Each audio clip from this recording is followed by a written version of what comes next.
I'll push continue. All right, you're good to go. Thank you. So before we begin, I'd like to take just 2 minutes to let a couple more people log in. And I'd like to ask that everybody take an opportunity to write down what diversity and inclusion, or diversity and equity, whatever you call it, belonging, right? What does inclusion mean to you and why is it important? And there's no minimum or max requirement for this. Just take the time to reflect and think, and we'll begin at 33 after.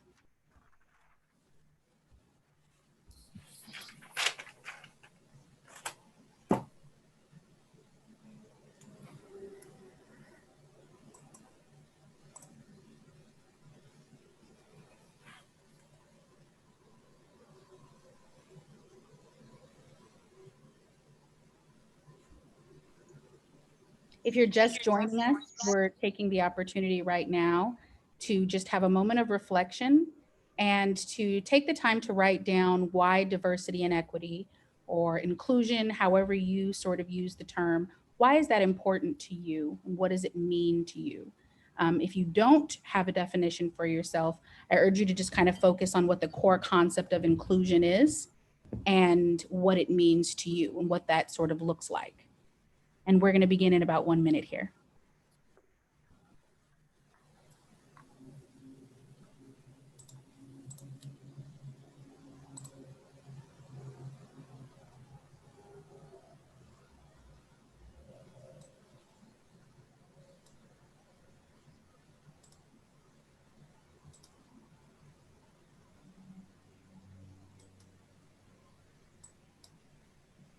Thank you for letting me know, Anita. Okay. And if you can put your notes in the chat section, if that's difficult for you to get to right now, then feel free to just keep it handy and we'll be sure to go back to that a little later. So we have a visitor today. Yamina has sat through a lot of my trainings and workshops that I've offered companies. This is my daughter. Want to say hello? Hello. And she loves the icebreaker portion of every training and workshop that I do. So she wanted to be a part of it today. And so she came up with the icebreaker herself. And so she asked me to ask her a couple of questions.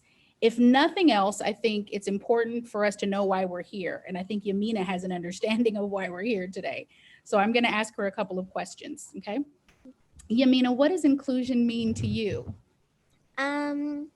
Well, inclusion to me means including people of all types of color, race, and it means like including people that are different and not judging them because they're different. I love that. I'm going to use that. Okay. And then what do you do to like go out of your way to involve people that aren't like you or different than you?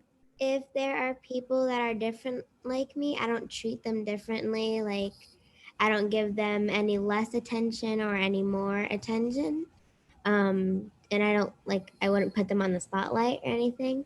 But I would. How do you kind of celebrate them? Or celebrate differences? I would kind of learn their ways of communicating with the world. I love that. And try to experience it myself. Mm-hmm. So see, it's very easy. A 10-year-old understands the concept of involving people and making sure that people feel welcome. Look, you're getting some, you can read these notes. She can get her praise on. So I'm here today for a couple of reasons. ComLead is very near and dear to my heart. This is very much a part of the journey that has led me to where I am. I think it's important to talk to graduate students about how to shape their future. And that was a conversation that I was always entertaining in grad school. I was waiting for my Facebook moment. Like a couple of me and my students, like, what can we create that's going to change everyone's lives?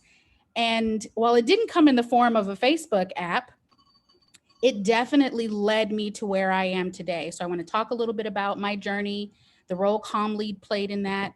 I want to have an honest conversation with you about what it means to be an African-American woman who owns her own business and is in a space of telling predominantly white audiences why they need to make changes in their organization around their communication, their attitudes, their behaviors, and even their practices. So I'm an open book today. You guys get me for the full hour. You can ask me absolutely anything related to this space, of course.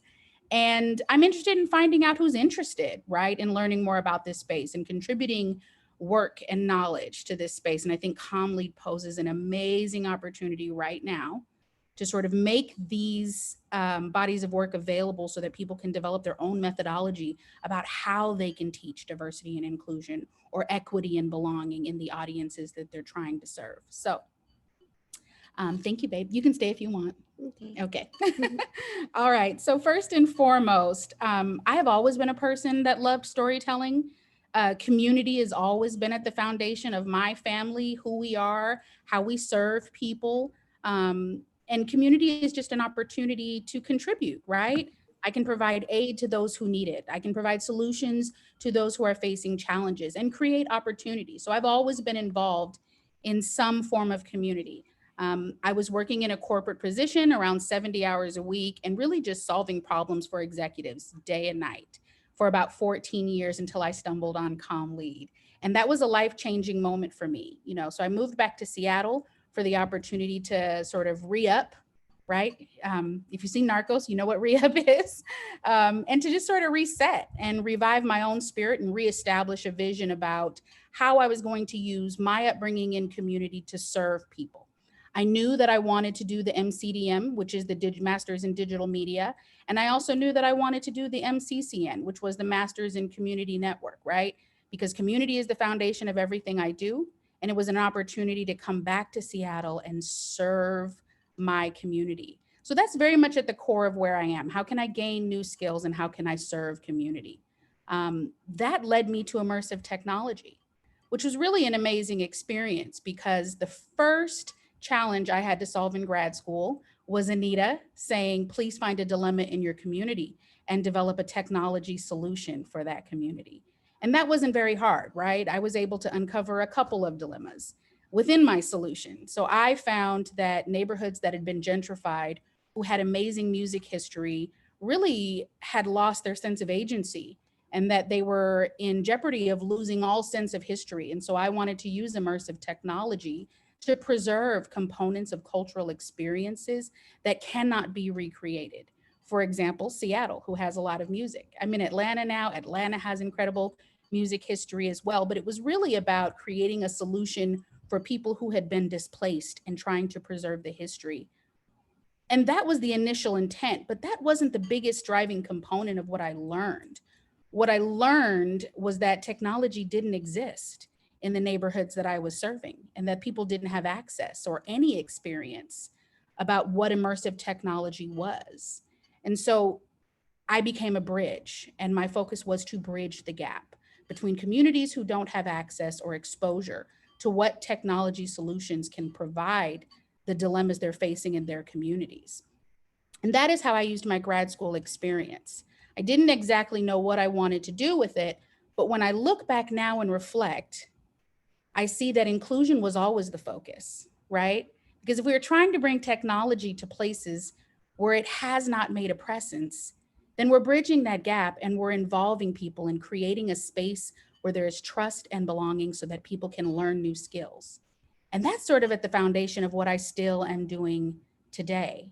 Today, I have started my own business as a consultant, the Inclusion Transformation Architect, right?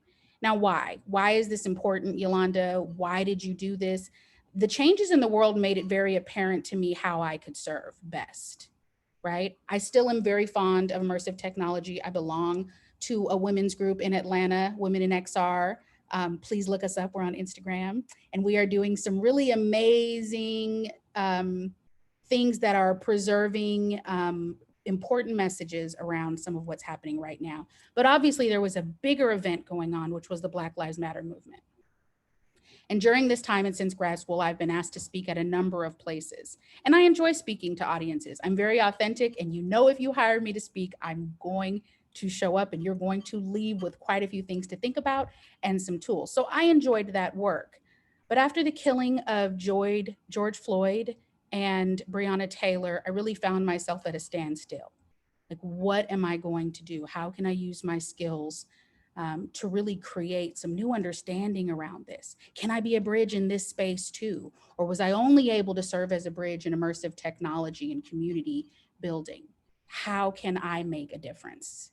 And that became a very heavy question that required a great deal of reflection, some of which I'm sure you've all had the opportunity to do during this time, because if you haven't looked in a mirror prior to the most recent Black Lives Matter movement, you've definitely taken the opportunity now to say, what's going on in the world? Is this a place I want to be raising my kids? How can I make a difference? Am I contributing to more positive understanding for how we work together? And that's what I was faced with.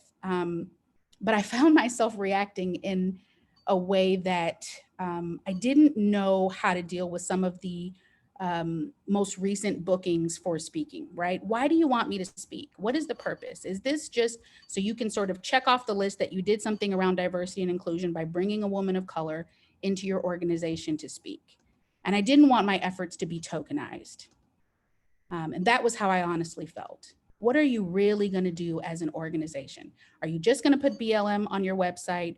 Or are you really interested in creating an atmosphere that incorporates trust and belonging and welcoming people because of their differences? So what I wanted was more than a 30-minute, 45-minute talk in a corporate room where people just kind of nod their head and I don't know if they're really getting anything out of it. That wasn't enough for me.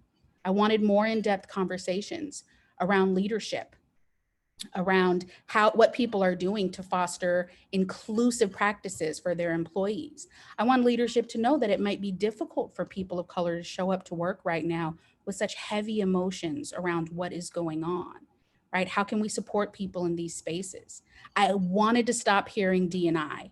I was so frustrated with just the term D and I. It was almost like affirmative action. It became a Band-Aid for what we really need to do is like focus more on just using the word D&I. But in fact, that's what led me to inclusion. Because at the core, what we're really talking about is the ability for people to feel like they belong. And so how is every organization going to define inclusion, right? How can you incorporate just cultural intelligence in the behaviors, attitudes, and practices of your organization? And it's worthy of that conversation and it's worthy of that work. So this is an opportunity to assist clients. And I found that some people they feel a little ashamed about this work and it's very difficult to ask for help. So we need people in this space who are willing to hold the hands of clients and partners and guide them to a space where they can create some understanding about what it means to incorporate trust and belonging and create a welcoming environment. Because the reality of it is this, we absolutely have the ability, no matter what color we are and no matter where we're from, to create inclusion within our organization. And I think that's one of the most important steps we can take today. I don't have an answer to solve the systematic racism in our country. I don't have an answer to solve some of the imposter syndrome and microaggressions that people are facing every single day. And a lot of people wear masks to work just to be able to do the job and get out. And we have no idea how much stress, anxiety, depression they are facing and dealing with every single day. It's important to really understand that everyone's journey is going to be a little different in this space and to take the patience to walk through it with people by asking difficult questions. Now, the difficult questions are something that I learned through ComLead, right? I had the opportunity to work with Scott, Jacob, Alina, myself, and we all asked difficult questions of ComLead. And it wasn't always comfortable, right? On either side. But those conversations are necessary and they definitely give us an opportunity to step much further into the space of belonging and welcoming than by not having the conversations. So I'm challenging everyone with 3 skills today. And I ask you to use these tools, right? There's no point in having a backpack if you don't have any tools in it. So first and foremost, we all can aid this process by doing 3 things. We can check it, we can change it, and we can correct it. It's important to use every opportunity that you have to check people's ability to recognize when they are fostering inclusion and when they are creating dilemmas or challenges that prevent inclusion.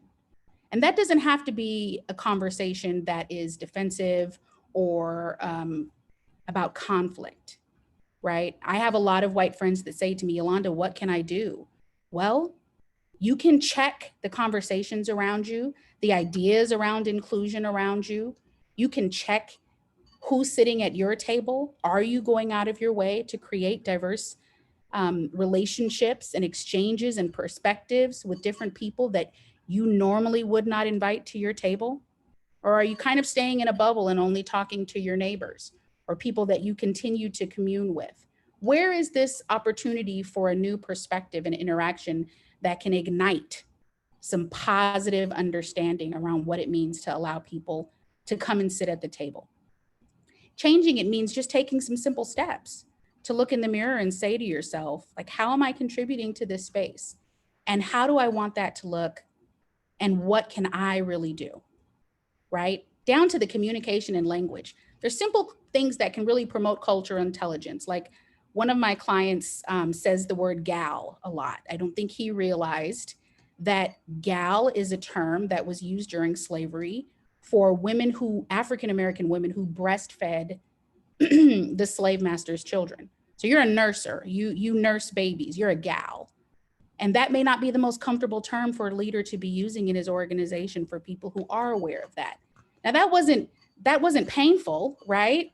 But we have the ability to make small changes like that just by being aware of what our communication is or what attitudes we use to approach certain conversations and correct it. I mean, that's really simple.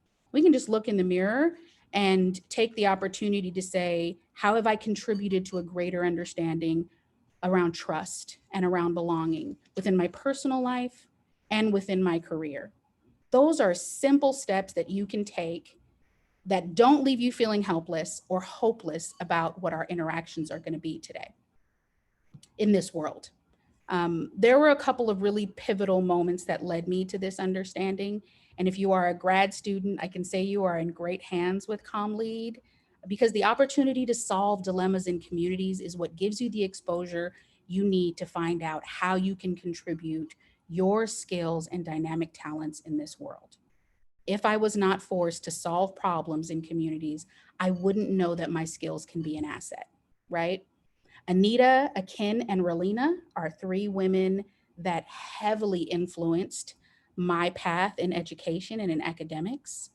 And I call them my ride or dies, right? They gave me the opportunity to work in my community and provide solutions, and I got credit for it. I even got a degree for it. And that is something that was so near and dear to my heart, that I had people like Anita and Akin to help me shape my body of work so that it was worthy of receiving research awards. So I thank you for that, Anita and Akin also. And ultimately, I learned how important it is to make sure that technology is available and accessible to communities, right? So if some of you saw my King 5 special last year or the year before, one of the most important things that I think came out of that documentary about my work was that it's a missed opportunity if we do not put technology in the hands of people that don't look like us, because we'll never know the true potential of the power of that tool or what solutions it provides other communities if we don't put it in their hands, right? So another pivotal moment in grad school, but it helped me really value the work that I do.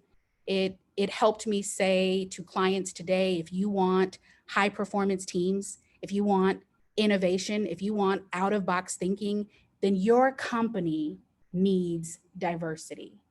And that wasn't something that I thought everyone was open to hearing. And I can comfortably and unapologetically say, you do not have the best talent in your organization if you do not have a diverse workforce and if you're not promoting inclusive practices.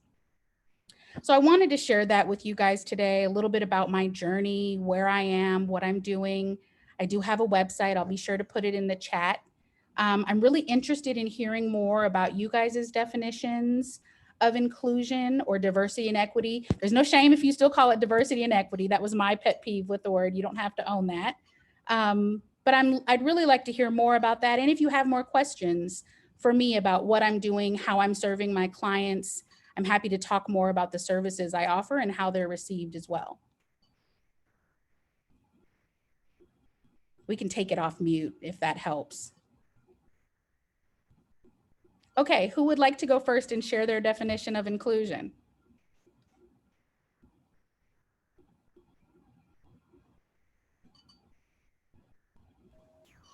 I will. Okay, thanks, Dana. Not sure if you want, us bystanders out here communicating, but I'm here. And for me, inclusion is making sure that everyone has a seat at the table, whether, female, male, race, color, creed, are all equally represented and have a voice. Absolutely. And I know you do that in your work today, Dana, so I'm glad to have you with us today. Thanks, I try. Yes, you do. Plenty of work to do, though. Yeah, there will be no shortage of that at all. Absolutely. Celine, I'd love to hear from you. Tell me about your definition of diversity and inclusion. Hey, Viv is excited to see me. So diversity is, an understanding of the differences between others. And that, again, that overarches over the basic understanding of what diversity, going into thought, religion, culture, and to those definitions. But equity is removing barriers and opening resources for people to get what they need. I don't believe in the model where we sit around and decide what minority groups need. They know what they need. We need to use our privilege to open up, remove barriers, and give them access, like you're saying, give them the technology. Just remove those barriers, let them do what they need to do, and they can figure it out. I broke my wrist. Oh my gosh. Sorry about your wrist, Viv. We will check on you soon. I'm really curious if there are any questions too around the work that I'm doing. And I know I've talked to quite a few of you on and off. Some of you are interested in this space. How can I help support you in your ComLead journey? If there's any questions around that, I'm happy to help also.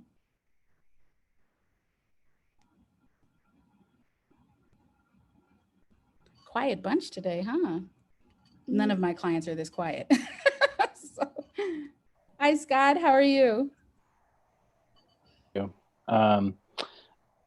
Thank you for this. This has been awesome. It's been great to hear your thoughts and updates. I'm curious if you have kind of like a moment or a story from a recent kind of interaction with a client that surprised you, either in a good way or in a not so good way. You are so timely, Scott. So the beginning of this week, I did a consultation with a client who, this was the first client I've worked with that really didn't represent an organization. And that was powerful. It was really about, they wanted to apologize to people that they had affected in negative ways by using their power and influence in previous jobs. And because of what has been happening in the world, they had a moment of reflection and they wanted some coaching on how they could reach out to people of color that they've impacted, right? And how they could create some resolution and some positive understanding and sort of come to terms with how their actions affected these people. That was mind-blowing, to be honest, because I mean, I definitely have gotten a couple phone calls and email apologies since some of this has happened, and that's to be expected. But I think it's such a powerful time. It's all about how you use it. So with this particular client, their main goal is to reach out to people that they are, that they're needing to create some solutions and resolve some issues with, and they're owning their piece in that, right? Now, they probably could have gone to a therapist. That's possible. Might have taken a little longer to get to the solution, but at the end of the day, what I'm able to provide that client is a realistic mirror of the actions that they did, how they can check it, correct it, and change it, right? And so that's been pretty amazing. Most of the clients that I have been working with are asking me to speak first and foremost, but there's this amazing opportunity where we get to connect and talk about the problems that they're facing and talk about the fact that they honestly just don't even feel like they know where to start, right? So it's a vulnerable place to be in for a leader. There are not a lot of C-suites or executives that are willing to admit that they don't really know where to go with this and that they don't even have a starting point. Right. So I commend the clients that have come to me and said that. I've had a client that came to me and asked me to speak to specifically the African-American people in their organization because they were concerned about their well-being. I thought that was really selfless of them. And you have to be a leader that cares about your staff to do that. I want to make sure that people are whole and healed and can come into this space and know that they're valued and not be concerned, right? That is something that I think is my favorite call to action. And it usually begins with speaking, and then it results in doing a full audit of their organization. So the inclusion audit, it's on my website, is one of my premier services, right? It's an opportunity to say, let's audit your organization and find out about your practices, your attitudes, again, your behaviors, and even your operations, right? How is this working? And it's my opportunity to ask a million questions about what their story is and sort of why they do what they do. And then to provide recommendations specific to the problems that they're trying to solve. And then I think the most exciting part is the implementation, because I customize implementation based on what activities we are providing, right? But at the end of the day, I'm really fond of this component where leaders say, I don't understand what cultural intelligence is. I mean, that is just such an honest statement, and one that I look forward to addressing all the time. It is just being intelligent enough to know how to be sensitive to other people's traditions, norms, and values, right? So how can we do that in a workplace? There's no space for that here. Well, there is, and there should be. You just may not be aware of how you are either hindering that progress or promoting that work. And so, again, my goal is to not beat up my clients. I wouldn't have any. Or to make them defensive about the work that they're doing. My goal is really to hold a mirror up and say, is this what you want, right? Because if not, here are the steps we can take. I've yet to have a client say to me, I'm exactly where I want to be. I'm doing everything right around diversity and inclusion. I would say the biggest pitfall is most companies have a default where they start a committee within their organization and they ask the few people of color within their organization to manage that committee or to sort of be the activation committee. So I'll be real with you guys. I don't know how to fix my sink if it's broken, and I'm not going to try to do it myself. I'm going to hire someone who has the tools, knowledge, and experience to fix my sink. And yet that's not common sense to a lot of organizations. They feel like, well, we have like 3 or 4 people of color in here. We can have a committee. We can just kind of fix this in-house. But you can't burden the people who work there with the task of fixing your organization. And most of them will be afraid of job security. So they're not going to be honest about what they're seeing or how they feel. So it's not fair to put people in that predicament. And I will say that is the most common. There's yet to be a consultation where I've had where a leader hasn't said, well, we tried to do this committee. I can finish that sentence for you. It didn't work. I know. That's why I'm here. So every day it's an opportunity to learn. Sometimes it's just answering ridiculous questions like why should I not ask a Black person to touch their hair, right?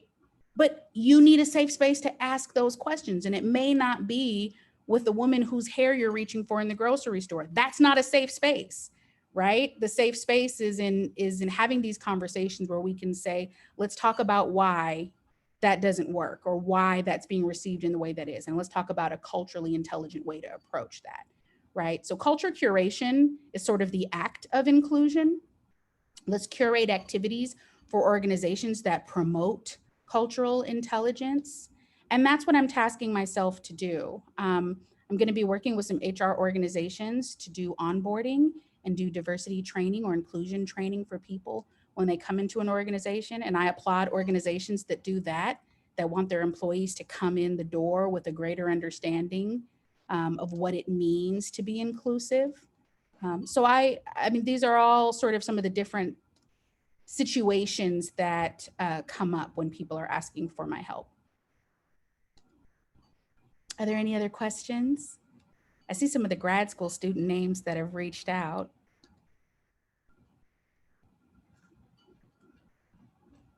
Okay. Yes. Okay, I'm reading people's, oh yes, culture creation is awesome too, Dana, but I meant cultural curation, sorry, my voice. But I do like culture creation too. It does, Liberty, it absolutely takes a selfless leader to recognize that there's work to be done. But to be honest, that was the reason, and Scott is aware of this, that was the reason I chose Inclusion Architect, because you have some clients who are already aware that this work needs to be done and just don't know where to start. But then there's other clients who just don't even know what you're talking about. Like, what are you saying? And they require different approaches, right? I'm really excited to hold hands and partner with people who want to do the work. I'm happy to educate those that don't understand what it is, but they're not my primary focus right now. My primary focus is organizations that recognize that this is the work that's going to create the high performance team in their organization. Because if nothing else, if you don't know the value, recognize that just by exposing flaws alone, right, and just by incorporating new perspectives and thought processes and design techniques into the work that you do, you're going to have a much better product. And it's not about products, but you're going to have a much better organization just because of those efforts alone. Okay. So are there any other questions? I'd really love to hear anybody else's definitions of diversity and inclusion. I'm happy to get your feedback or just hear more about why this is important to you. Hey, Yolanda.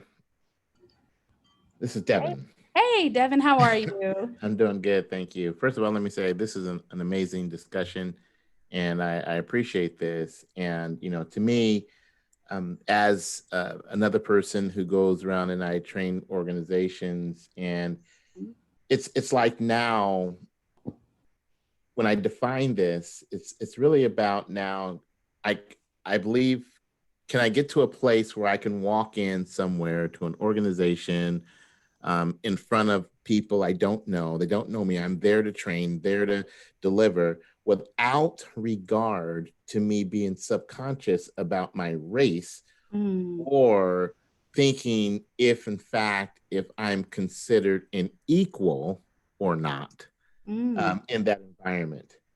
And so when I hear diversity and inclusion, you know, and as it relates to myself as an African-American man, you know, that's what's going through my mind. Right. You know, in terms of the perceptions that's coming towards me, not and not how I'm delivering for them. So this is a very interesting conversation. And, you know, one question that I would have for you in regards to this is, you know, how would you, based on your experience, when you're in an environment where there might be some biases going on just by the responses or by the types of questions that might be coming, you know, what's the pivot? And I guess that's where I'm struggling right now. What is the pivot for us that's been the kind of the victim of this, and how we respond when we're in certain environments? Because I think the focus now is on everyone else in terms of how they're viewing us, but how do we respond? You know, yeah. So that's what I'm thinking about right now. Well, a few things in regards to that. I've seen your resume. No one compares to what you've done, especially in the financial field. But I also recognize that because of the level of success that you've had, people may be surprised when they actually see you, right? Because not everyone's expecting Mr. Devin Stubbenfield to look like Mr. Devin Stubbenfield. And I also agree that there is a lot of eyes on us and how we respond, right? Because on one hand, do we even just get the opportunity to mourn what happened to Breonna Taylor or Floyd? Or do we even get the chance to sort of process that? And any misstep can cause a reaction that's targeted again by more systematic structures that could be our demise. So it's a very slippery slope. And I think you're right. I think that there's a certain way that we can use this 3-step check it, change it, correct it by putting a mirror up to the very person who is demonstrating these microaggressions or imposter syndromes. I was in a doctorate program where I experienced imposter syndrome and microaggression on a daily basis, down to the professors sort of not treating me the way they treated other students. And you're right, our response is noted within an instant. She has an attitude, or she didn't respond, or there's a note being taken about our responses, is what I'm saying. And I think that there is a way that I could have checked it, right? Like, what I'm seeing is A, B, C, D, and E. And here's what that does. The result of that is, right? It's an opportunity to articulate. And our communities we haven't been afforded some of those tools because it's an emotional experience. It is stressful. It is traumatic. It is like the essence of a lot of people's PTSD. So you can approach this in a logical way. But I think that 3 steps, the check it, change it, and correct it, is an opportunity to speak truth in a way that you can let someone know, I'm going to use you, Dana, because you can handle it. But Dana, when you said A, B, C, and D, or when you called me gal, this is what it made me reference. I don't know or believe that that's what you intended in your communication with me, but moving forward, I'd rather you just use my name, because gal sort of imposes a perception on me that I'm not comfortable with, right? I could say that to Dana. I could honestly say it to anyone. And I think that's what using these 3 tools are about, is to find your own methodology for how you check things, right? I may not check it the way I would have checked it in my 20s, right? I have a little more tools now than I did then. And how am I using my communication to change it? And am I correcting it? Like, is the person aware that you are giving this information for the purpose that they correct it if they want to continue to have interactions with you, and if they want to continue to have positive interactions with other people, right? So I'm really interested in diving in further to these 3 tools. I do some of that with some of the clients that I work with. It was too much to add it all now for the purpose of this meeting, but I'm happy to talk more with you about that also. But I think if everyone can kind of absorb this understanding of what does it mean to check something in a professional way, where you're literally just holding a mirror up to them. These are your actions. Is this how you want to be viewed? Right? And here's a way you can change it. You can just use my name if you can't stop saying gal, right? Or here's how you correct it. You understand that it's culturally insensitive to me to call me a gal. There. Do you get it? Do you fully understand it? All right, now let's find something else. You want a nickname? Fine. Let's find something else. But I think there are ways to work through these steps, right? And I know that some people talk about, how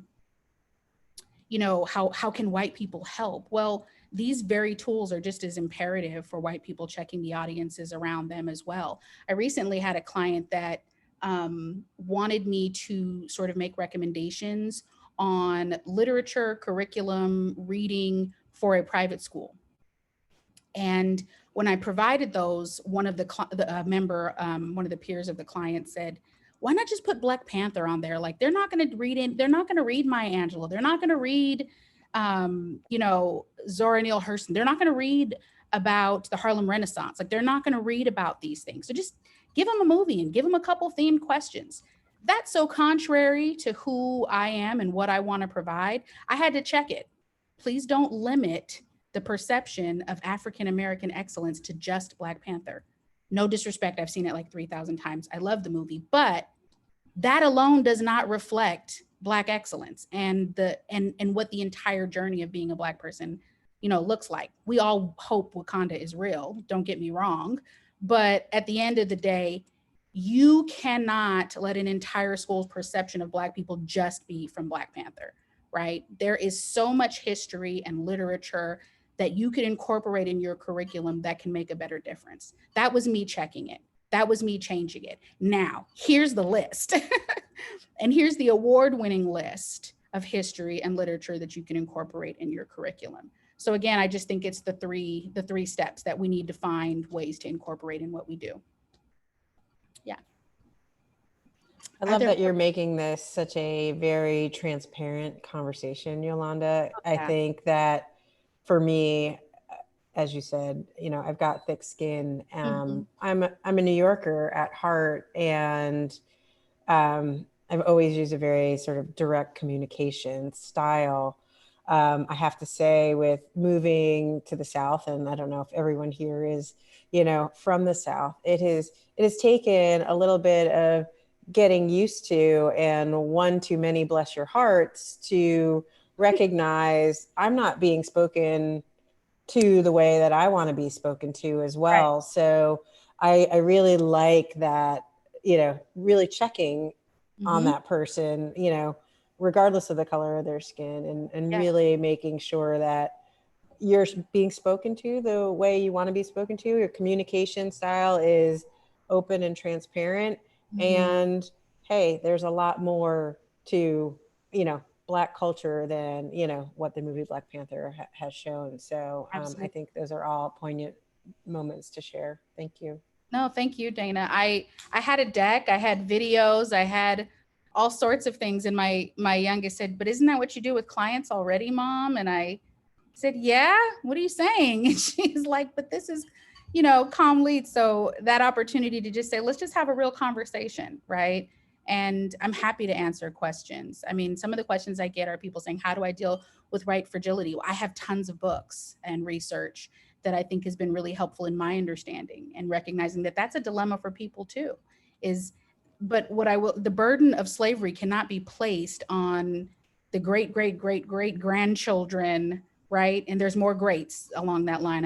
I'm winded and can't say them all, but there is more to that experience than just acknowledging that your ancestors might have played a role. It's how are you interacting in your daily life with your colleagues, with your peers? How are you incorporating welcoming and trust and belonging for people who clearly don't feel welcomed in that space? So I wanted to make this a conversation because I think these are valuable tools that we can use just in our everyday lives. And for the parents on the phone, the check it, change it, and correct it, that works in child rearing too. So you can try those three if you'd like also. Hey, just so you're aware, there's a few questions in the chat if you want to check on there as well. Thank you for facilitating, Dana. No, it's I could read them to you if you want. As an incoming student, can the person just speak? I see CommLead as a unique opportunity to work with people from such different backgrounds. What advice would you have for students to check it? Oh, yes. And there are a couple people. There's a recent law school graduate in this particular Zoom meeting, and I've done some PhD and grad school work. And as a student, listen, let's just be real. Some of these institutions were grounded in the very sort of supremacist thinking that allows them to think that people of color won't excel in academic organizations, right? That's the reality of it, is that you are in an institution that sort of has been around since slavery, and a lot of the practices have not been changed because they cater specifically to certain audiences. I wish that I had these tools when I was in my doctorate program, because I would have checked and corrected a lot more of the things that were sort of being said to me. In CommLead, you're encouraged to challenge everything. And if you ever feel for a moment that that's not the case, I'd challenge that, because the very foundation of what CommLead was for me, both in the digital media masters and the communities and network masters, was an opportunity to challenge outdated belief systems. And I think you can approach it in that way. Is that an outdated belief system? Does that incorporate, you know, where we're going today, and identify it, right? That's the check it part. Really, you know, check it has a lot of different meanings, but where I'm from, being checked means you just got identified for what you're doing, right? I'm putting a spotlight on your actions. I want you to check this. I want you to look in the mirror and ask yourself, is this reflective of what and who you want to be? Is it reflective of our community? So that sort of opportunity to realign and create some checks and balances around our behavior is imperative. But as a incoming grad student, I would say, wow, you know, as much as you can, reflect on why you went back to grad school or why you applied for grad school. I see a couple head nods, because it's really easy to get lost in the gazillion hours of reading and all of the papers and all of the research and requirements. It's easy to forget why you went back to school. So for me, it was about regrounding in community and serving my community.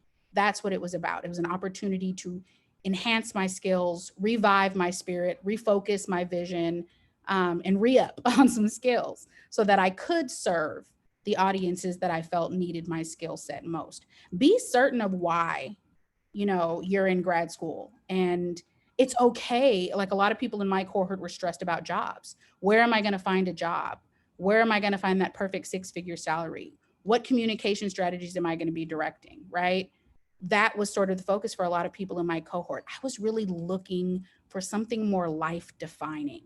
Like I said, people in my cohort, I drove them crazy. I was like, we need to get together and have our, Facebook moment. We can create something amazing, right? And I know that was annoying for some people, but I really was looking for something. And when I look back at what that needle was that weaved everything together, it really was inclusion. It really was the opportunity to create a bridge between audiences that don't interact enough, or provide resources to audiences that don't have access to them. So I would say, just be certain of why you're going to grad school and find different ways to incorporate that in every single class.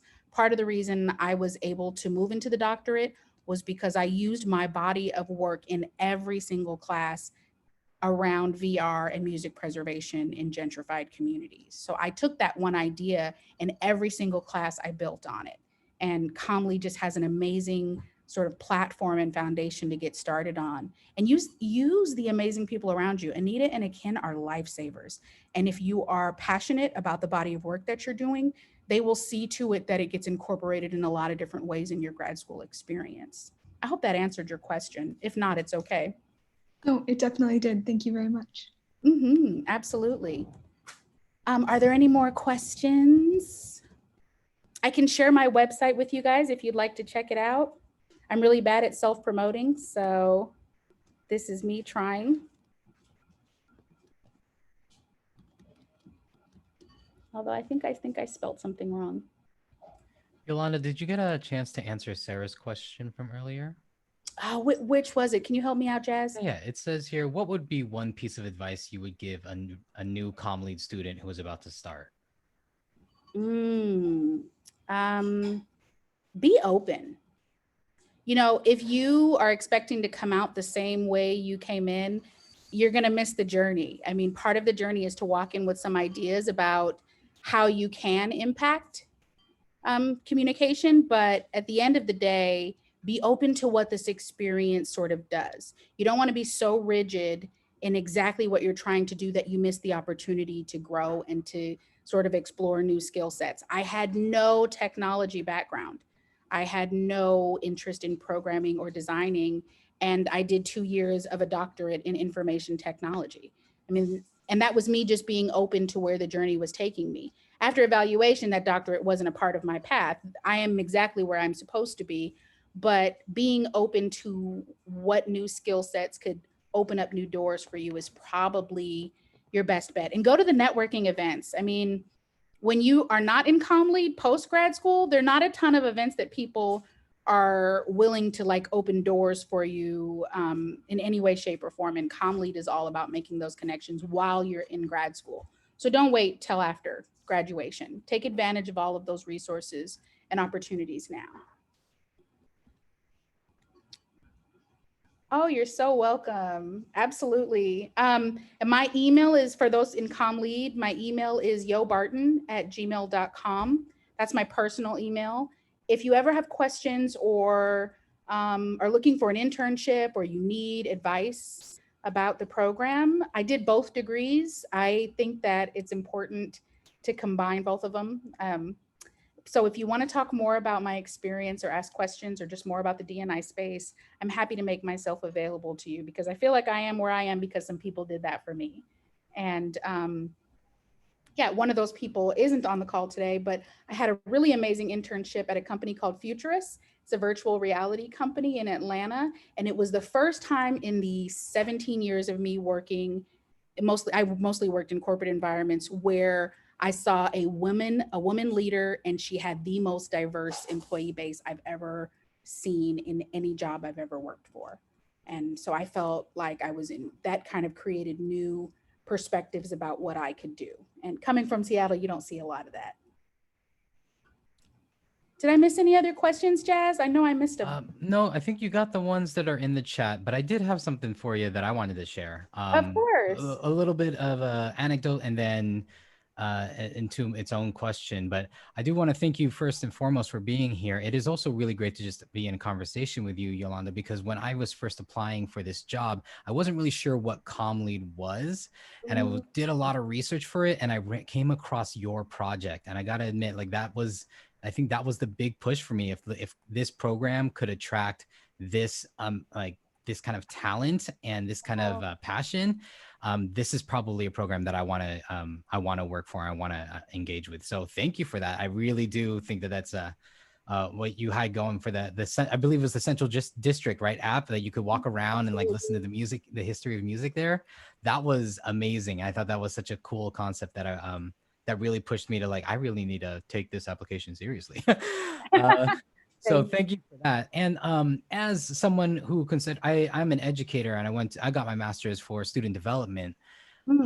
And I practice a lot with my students about like, as POCs, you are not in charge of educating your white peers.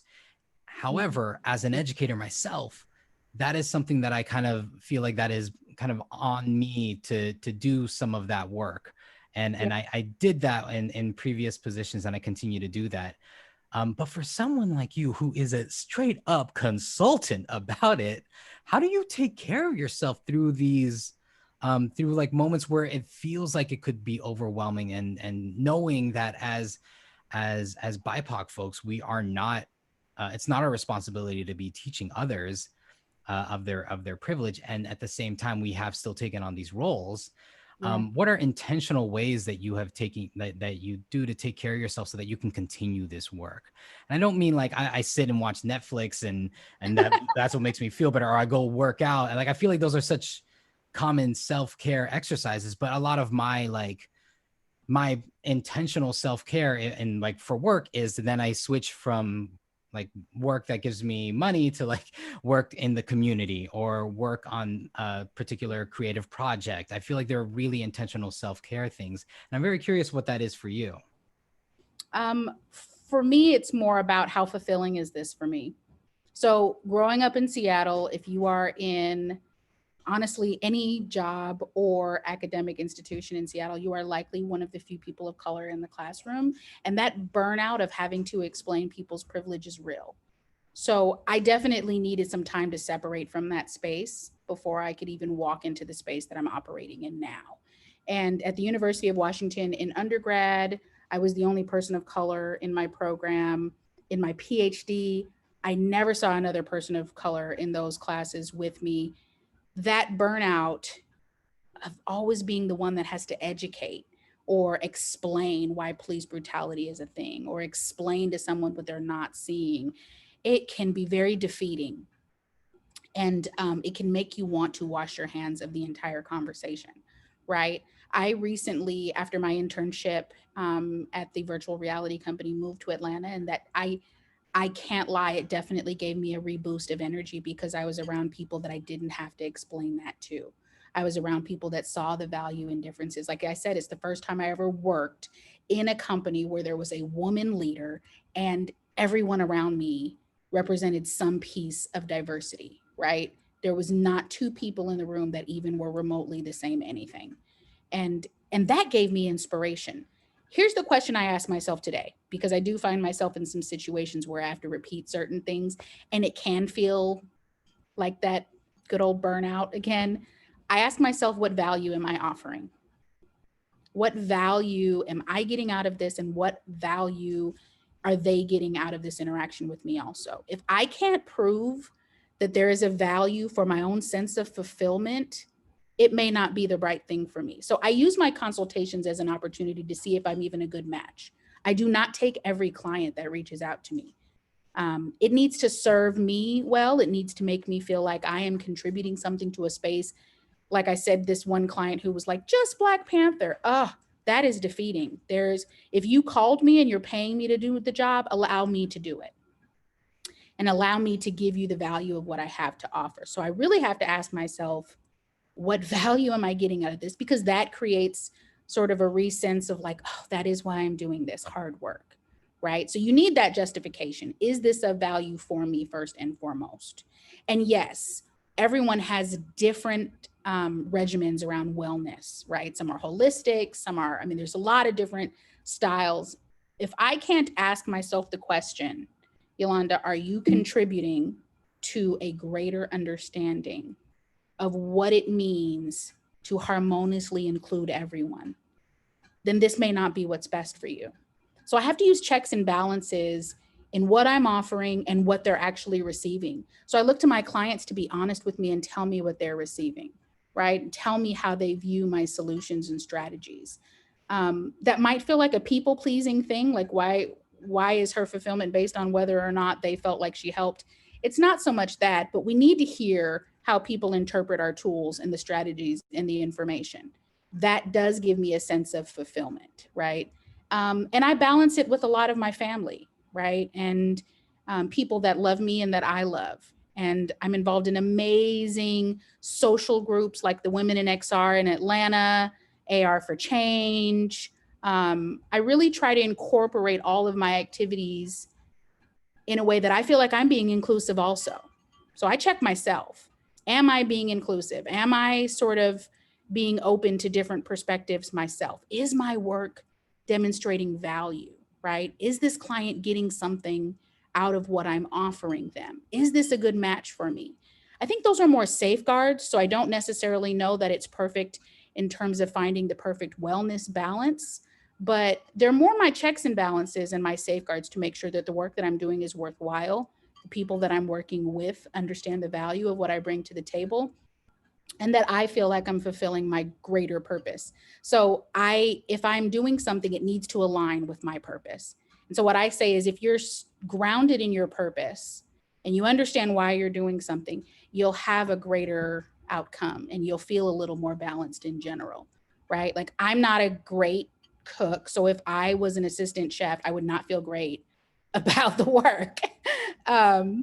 But if I feel great about doing this work every day, then that alone is giving me some of the wellness that I need, because I see that I'm giving my daughters, both of them, an opportunity to see a woman of color stand on her own 2 feet and look at audiences that are not always welcoming of this message, and help them change some of their perspectives, and hope that that guides them into a better understanding of how they can lead their organizations. That feels pretty fulfilling to me, and that gives me balance because it's a part of my purpose. So I encourage you to sort of look deeply at your purpose. And if it's in alignment, then it might have value. But you have to ask yourself those questions. I hope that helped, Jazz. Oh, that was wonderful. Thank you so much. That was great. Awesome. I'm so glad you guys came to have this conversation with me today. I know it's Friday. If you're on Atlanta, you're 3 hours ahead. So you're really looking forward to 5 o'clock. I don't want to hold you guys up, but thank you so much for allowing me to give the deck and the formal presentations a break and just have a really awesome conversation with people who care about this work. You have my website, you have my email. I don't throw myself as a resource out to everyone. So if you need it, I am absolutely available to talk to you more about ComLead or what it is that I'm doing. Hey, thank you. That was awesome. Thanks. Have a All good right. Friday. You too, everyone. Have a great weekend. Thank you for your wisdom and for your awesome energy. Thank you, Celine. Happy Friday to you too. Everyone, take care. Thanks again, Yolanda.